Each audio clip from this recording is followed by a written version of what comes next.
Having advocated for Jamaica's inclusion in the program before it was developed and after its commencement in other countries, to have the opportunity to participate twice in the launch of a program is not only a double honor for me, but it's a double pleasure. Hence my getting excused from cabinet for an hour.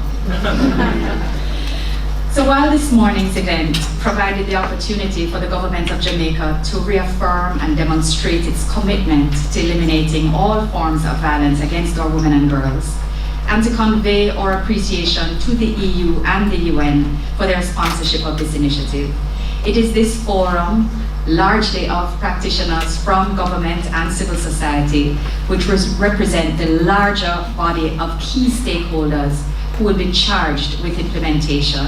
Allow me to reaffirm, therefore, that Jamaica is fully committed to gender empowerment and the elimination of violence against women.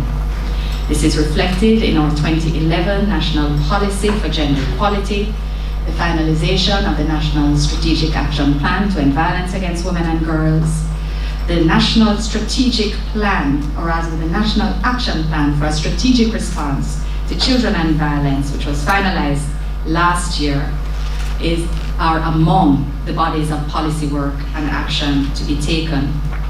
The imminent passage of the Sexual Harassment Bill, together with the review and amendments of the Sexual Offences Act, the Child Care and Protection Act, the Domestic Violence Act, and the Offences Against the Persons Act, will enhance the protection provided by the state to women and children. In keeping with SDG 5, Jamaica has launched campaigns including He for She and No Excuse for Abuse to help men and boys become change agents in ending gender-based violence and discrimination.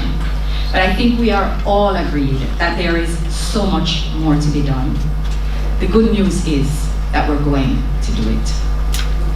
Our efforts to date are very much aligned to the vision of the Spotlight Initiative.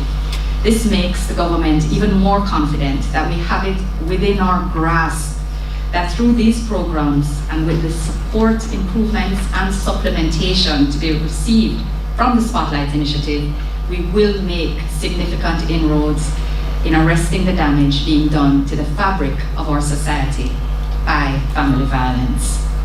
I want to thank Minister Grange, her team, the representatives of the EU and the UN, the other MDAs, my ministry, the PIOJ, and I want to thank them for bringing us to this point today, as well as in advance for the work to be done going forward. I also want to thank each and every advocate, each and every formal and informal counsellor. You know, we have to big up the informal counsellors because they're those of us who counsel every day but have never had any training, and where would we be without them? I want to thank every community worker, every human rights activist who has continued to swim upstream against the tide of violence. Your dedication and your commitment and activism will remain a critical part of our process and our path to success.